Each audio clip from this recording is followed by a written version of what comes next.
श्री स्वामी समर्थ. मी विजया. आपले स्वागत आहे ट्रॅव्हल तडका या चॅनल. आज मी आले आहे पुण्यातील वडगाव शिरी येथील श्री स्वामी समर्थ मंदिरात. शांतता, श्रद्धा आणि सकारात्मक ऊर्जेचे भरलेले हे स्थळ अनेक भक्तांच्या मनातील श्रद्धेचं केंद्र आहे. चला तर मग आजचा हा भक्तिमय प्रवास सुरू करूया. आता आपण जात आहोत मंदिराच्या मुख्य गर्भगृहात. येथे समोर आपणास दर्शन होतं श्री स्वामी समर्थ महाराजांच्या सुंदर मूर्तीचं. मूर्तीवरचा तेज आणि वातावरणातील शांतता मनाला वेगळं समाधान देते. येथे प्रार्थना केली की मन आपोआप शांत होते. आज गुरुवार असल्यामुळे आज मंदिरात दर्शनासाठी मोठी लाईन होती. येथे रोज सकाळी काकड आरती, दुपारी महाप्रसाद आणि संध्याकाळी धूप आरती होती. गुरुवारी येथे मोठ्या संख्येने भक्त येतात. स्वामींचा जयघोष, नामस्मरण आणि आरतीचा गजर संपूर्ण परिसरात पसरतो. मंदिरात प्रवेश करताच सर्वात आधी नजरेत भरती ती म्हणजे येथील स्वच्छ आणि सुंदर परिसर असलेली. मंदिराचा बाहेरचा भाग साधा पण अत्यंत आकर्षक आहे. भगवा ध्वज आपल्याला स्वागत करतो आणि वातावरणात भक्तीचा स्पर्श जाणवतो. वडगाव शहरीमधील श्री स्वामी समर्थ मंदिर स्थानिकांच्या एकत्रित योगदानातून बांधण्यात आले आहे. स्वामींच्या कृपेने हे ठिकाण दिवसेंदिवस विकसित होत गेले. अनेक वर्षापासून येथे रोज सकाळ संध्याकाळ पूजा, आरती, नामस्मरण आणि गुरुवारचा विशेष उत्सव केला जातो.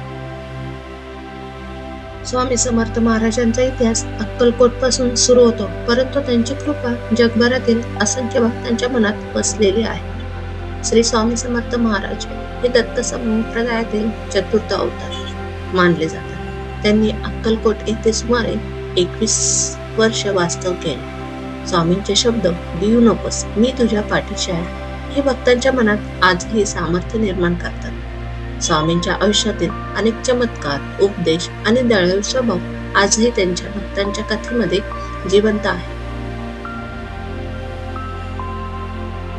स्वामींची ही पवित्र मूर्ती, तेजस्वी नेत्र, प्रसन्न मुद्रा आणि भक्तांना आशीर्वाद देणारा करुणामय भाव. गर्भगृहात प्रवेश केल्यावर मन अगदी शांत होते. प्रत्येक फुलाची सुवास, प्रत्येक मंत्राचं स्पंदन, प्रत्येक दीपांचा उजेड, सगळं काही जणू स्वामींची उपस्थिती जाणून देतं. स्वामींसमोर उभे राहिल्यावर असं वाटतं की मनातलं सगळं दुःख विरघळून जातं. स्वामींनी नेहमी सांगितलं, काळजी करू नकोस, मी आहे.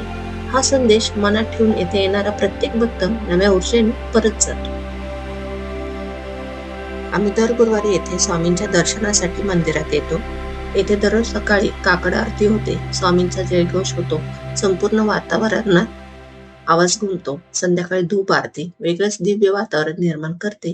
गुरुवार हा स्वामींचा दिवस असल्यामुळे त्या दिवशी भक्तांची गर्दी मोठ्या प्रमाणात असते. दर गुरुवारी येथे महाप्रसादही केलेला असतो.